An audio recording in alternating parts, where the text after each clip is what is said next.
put my phone on for notifications. Because, you know, some of our people will call right in the middle of us doing this. And they know that we're recording. For 45 minutes, right? Yeah, that's just black people. Hey, you gotta love them. But, all right, so I guess I want to say hello, everyone. Hello. Thank you for joining us. And my first thing I want to say is thank you, Tarra, for being here with me and doing this venture. I'm so excited because if y'all knew me and Tarra's conversation, well, you will. Just a little bit, but enough. But if y'all knew our conversation outside of this sometimes, y'all be laughing. Yes, stomach being knots for a long time. So it's an honor to have her sitting here with me doing this podcast, and I'm excited about that. I do have a question for you. How was your Mother's Day? And happy Mother's Day, should I say? Thank you. Happy Mother's Day to you too. Thank you. I'm actually happy to be on here. I'm grateful to Maria for actually inviting me to be a co-host on this podcast. This is super exciting to be able to talk about things that people don't really want to talk about. Yeah. But as far as my Mother's Day was honestly not as relaxing as I would have chosen it to be. You know what I mean?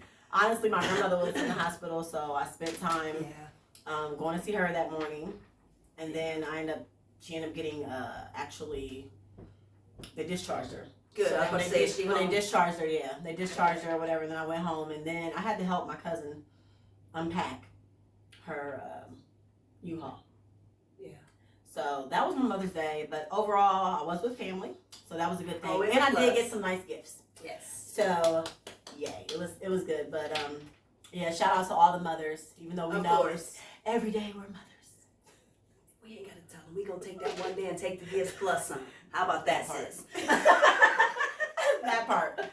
And how was yours? Because I seen you kicking it heavy. I know. I wanted her to put me in her suitcase, y'all, because it was actually the first year that we did something different, and he took me to Savannah. And I was like, usually I want to be around all of the kids, so I just want the kids to be around and just be the grandkids. And I was like, okay, let's do something different. But it was nice to relax, get us some quality time in. Because like you said, we're both headed down two roads that are very, very busy. So we have to connect there. And just being with just me and him, reflecting on things, having some of those conversations that a lot of us don't like to have, but we always have to have. And just enjoying our time and enjoying one another, especially being empty nesters now. It's kind of neat, right? I don't know, because I'm not there yet. It's coming. But I don't know. I don't think I really would enjoy it too much. I mean, I don't know how it feels. Maybe if I get a husband, then maybe I would, at least somebody be there. But as right now, I don't want the kids really going too far. Yeah. But, you know. I felt the same way too until. But sometimes I'll be like, kids, bye. Yeah, sometimes. I'll be needing a break. Yeah. So I guess that could go into our first kind of like we asked our viewers for topics or individuals that said that they would look at us or follow our podcast.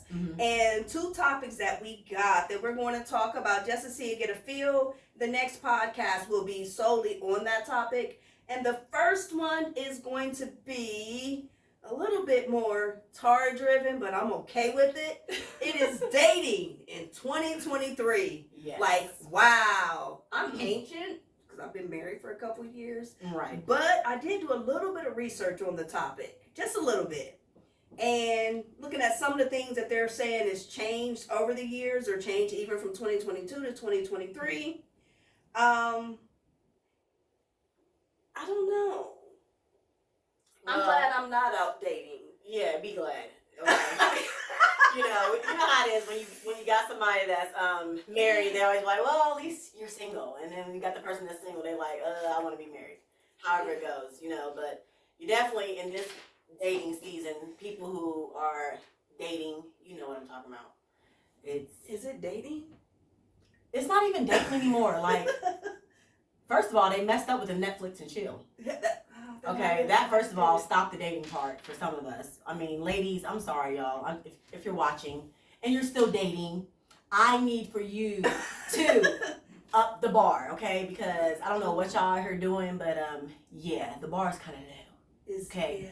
It's low, and I don't like it. And I can say that. I can concur with that because when I up my standards is when my husband found me. So I can agree with that. I mean, I really, really can agree with that. Even from 11 years ago. Right. But still, yeah. But when I upped my standards, that's when he was able to really find me, because I knew what I was worth and I stood on it. So I can definitely agree with that. Yes. I can definitely agree with that. Yeah. And it's a journey, you know. Yeah, but one thing I can say, like looking at the statistics from a couple different entities, one thing I did see, they said the physical preference will look different. I guess people, you know, the physical preference of the people will change. Daters will be looking for balance. Physical presence. What do they mean by preference? Preference will look different, like the physicality of individuals. The preference are going to change from what was expected in 2022 to 2023. I wonder what that is. That one didn't stand out to me because I think it changed. Sounds like to me. Yeah. They said daters will look for balance. I mean, is there, I guess, balance in the relationships? You definitely need balance. Yes. Men will reject stereotypes. I'm kind of glad about that because, you know, men would be like, I only want this, I only want that. And you know how sometimes they can be stereotypical. Money will be less of a taboo for a dating topic. But the one that stood out to me is that there will be more boundary settings. They said that they feel that people, based off of a poll with 10,000 daters using the Bumble app, which is around the world, they said that there will be more boundary settings. That's what they see, people setting more boundaries in the dating scene. Am I in the wrong scene? I mean, boundaries definitely should be set in the dating scene. I totally agree. I think when you set those boundaries, from what I'm seeing in the dating scene, more so you get less, because you know now you're looking for quality, so you're gonna get less or whatever. So I don't know, it's questionable.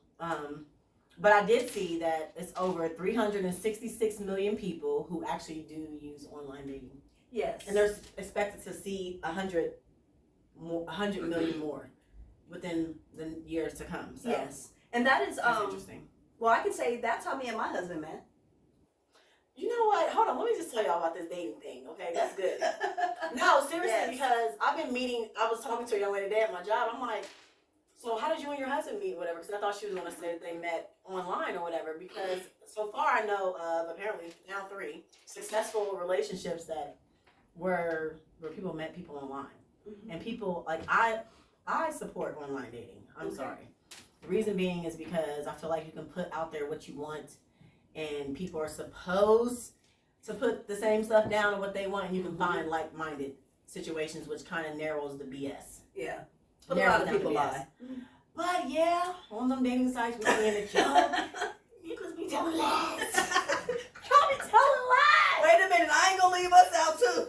I don't know what's going on the female side. But on the guy side, we can fib it too. Because when I had to go back and I had to reread my post, I was like, oh yeah, that was a lie. Let me put the truth. Because that had to be a lie.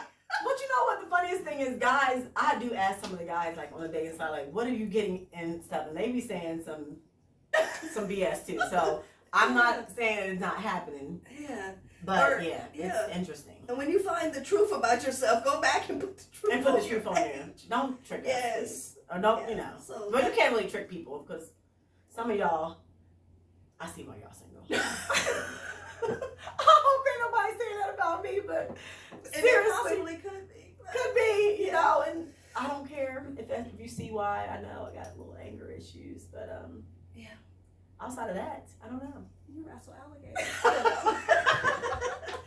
But I'm glad that when it came to me and looking at the boundary settings, like I really think that is very, very important. Or even having criteria. Like a lot of individuals, I talk to a lot of women on a day-to-day basis, and some of our standards are low, too low, or they're so astronomical. Too high. They're not realistic. Yeah. So, but what does that look like though? Because some people might be like, I'm not settling. Like for me, I think sometimes some of the things I'm expecting, some people have told me like, oh, you're expecting this unrealistic man. I'm like, no, I just want somebody with some chemistry. Yeah. For me, it's chemistry. And I want you to be to have some spiritual connection with God. Yes. I definitely do. I want you to be an alpha male. Well, I'm kind of questioning that aspect now a little bit. I was because gonna say. I want you to really think about that. I mean, you don't have to. I'll change my mind about that part. Because I used to want an alpha male too until you realize, I need somebody that's opposite of me. What it meant to be an alpha male to dominate. Controlling. Yeah. And I don't want that anymore. I'm not gonna say alpha male, but I definitely need a man who can check me.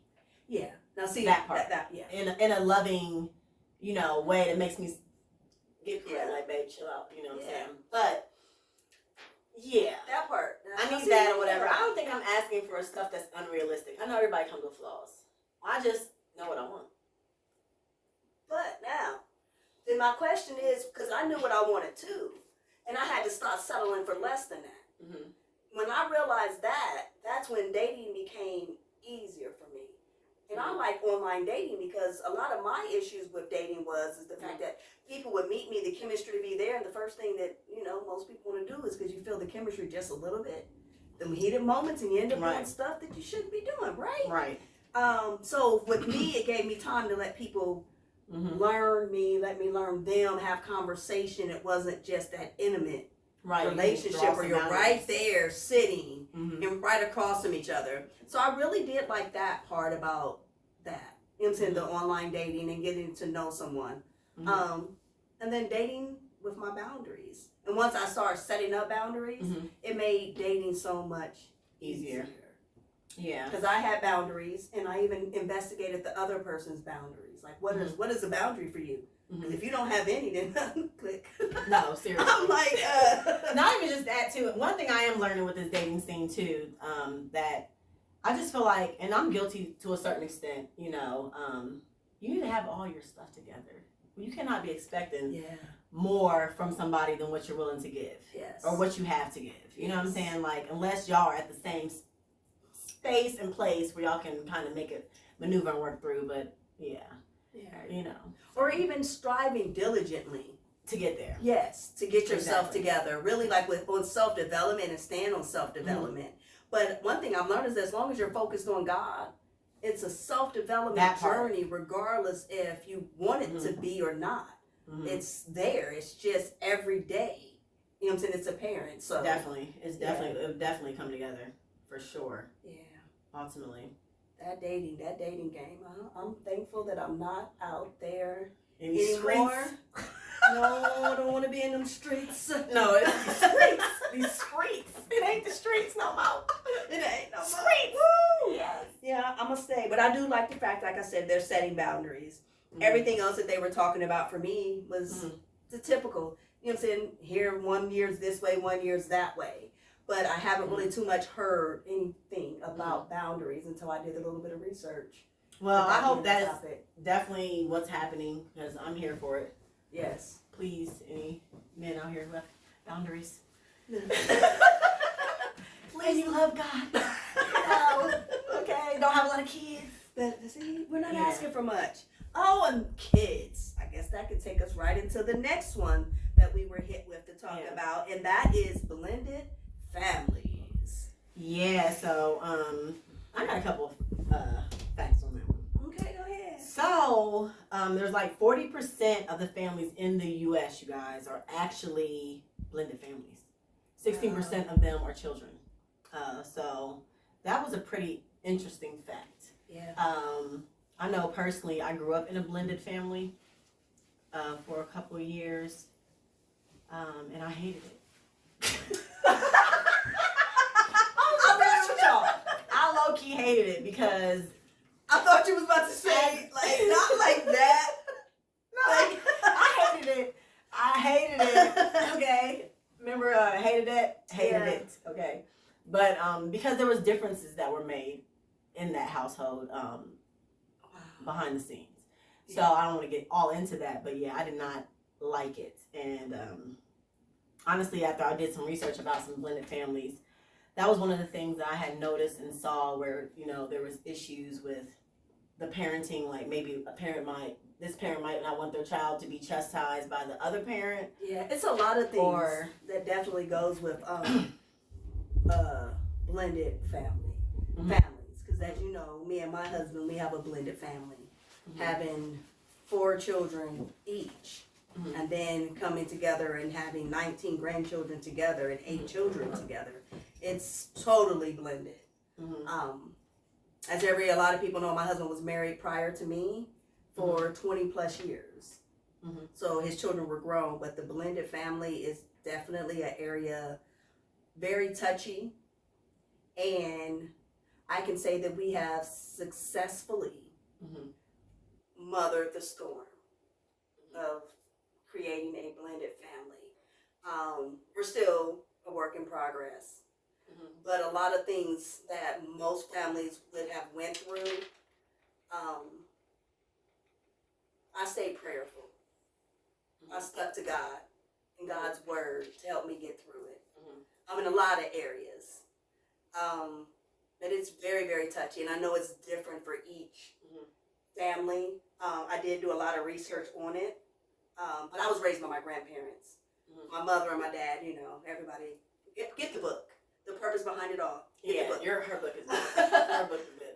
And for y'all to be a blended family, I will say this though, like since I've known you, like I told you the other day, like you never. I think it's beautiful because I never heard you say my grandkids or whatever. You always say our grandkids. Yeah. You know what I mean? Like you definitely include the whole, you know, I think that's beautiful because that's really how it should be. Yeah. It's our children now. It's not separate. We're come as one. So. And it's a topic that a lot of people really need to be cognitive of and really need to hone in on because, like you said, a lot of families are that way now, or they're coming to be that type of, you know what I'm saying, way of 40%. That's a lot. That is a lot. That's a lot. And there's a lot of complications with that, especially when it comes to us as Black people being so broken and not understanding the value of a family for real, of coming together and utilizing each other. Because I know some of the blended families that I know of, well, some, not know of everybody, but you know, there's always that mate or something in the back end who's causing havoc or adding problems to, you know, or trying to add problems to what you're trying to do, whatever the case may be, because of. Yes. And I will say that me and my husband having a solid marriage or a solid foundation, that helped with that tremendously. Us being able to hold conversations with each other and be openly transparent, that really helped in looking at how we both feel in the situation and taking that into consideration. Right. And also looking outside of myself, which I had to do a lot of, and looking at past me, past the children, past the grandchildren, to the great-great-grandchildren. Like, how do I want them to see me and Papa Joe? And how we maneuvered through every situation. And for me, that was a lot of growth. A lot of growth in talking to individuals who are positive, you know what I'm saying, in that realm, who had wisdom to share.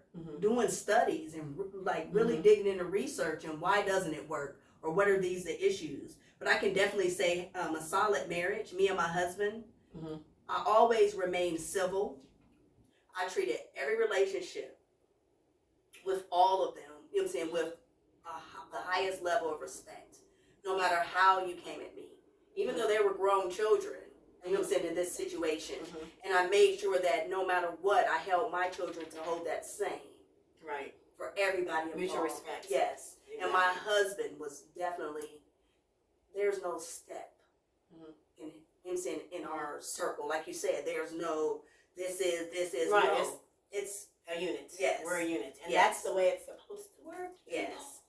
And somebody's watching, and I'm probably, it's a unit. If y'all are together, y'all married, those are y'all children. Yes. We got to do better with family, and you also bonding and just in general. And spending time with each other and getting to know each other on your own level outside of the other people being involved.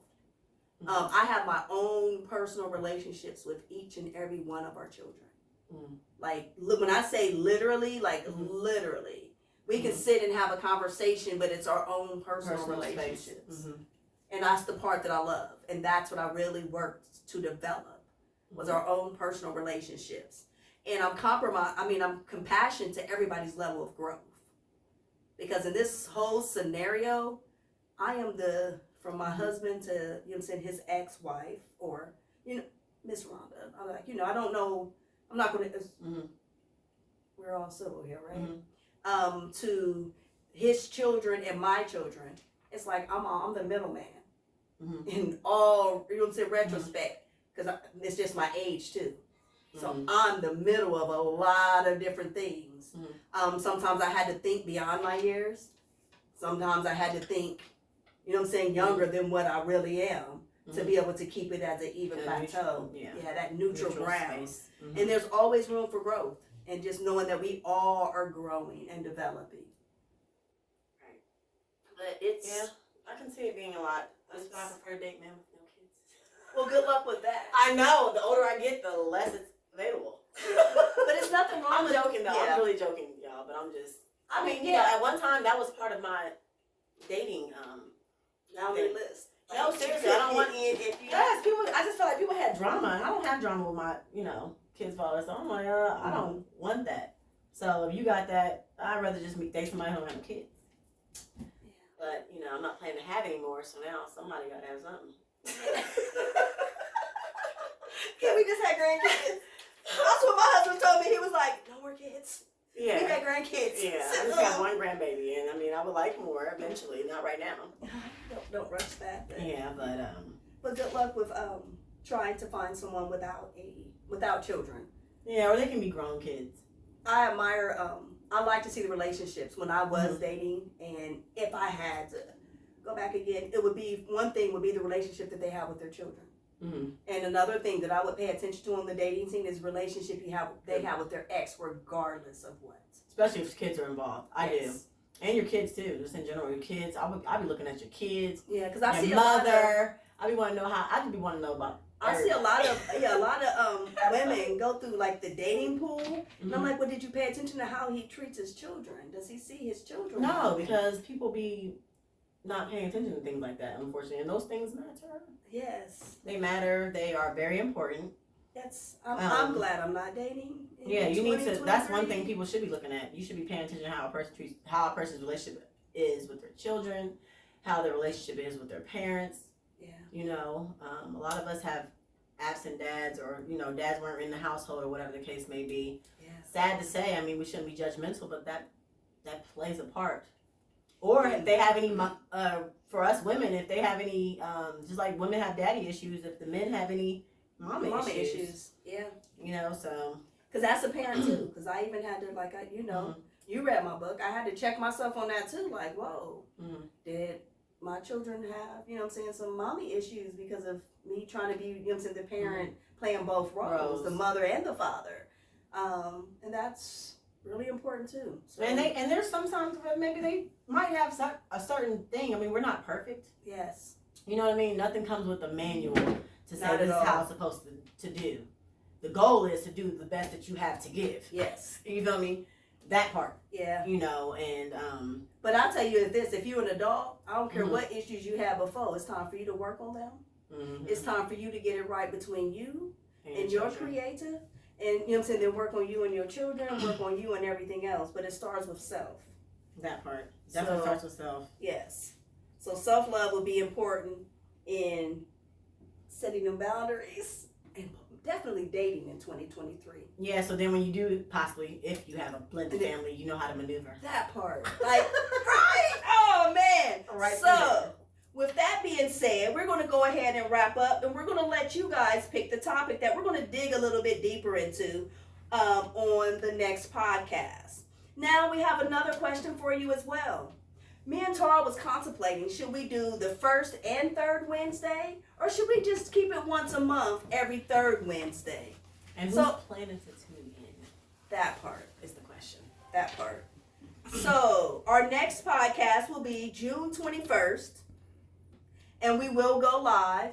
And drum roll, Tarra gets to pick the time. Evenings.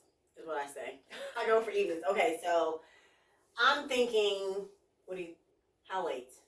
6:30? It's totally up to you. I think 6:30ish. I want you guys 6:30ish. I want everyone to be able to settle down so you guys can kind of interact with us, be in a space where we can converse and kind of go back and forth, because we're looking for y'all feedback. I mean, I think there's a lot of topics that we can actually cover that haven't been talked about, and we can open the door to talk about them so we can get some healing, some truth. Yes, and be transparent. Yes, and hit the mark so everybody got something to go away with. Yes, that part. So we're looking forward to it, guys. Give us some feedback. Let us know how you feel, and we'll be checking it out, I guess. We'll be in touch. Until later. All right. Good night.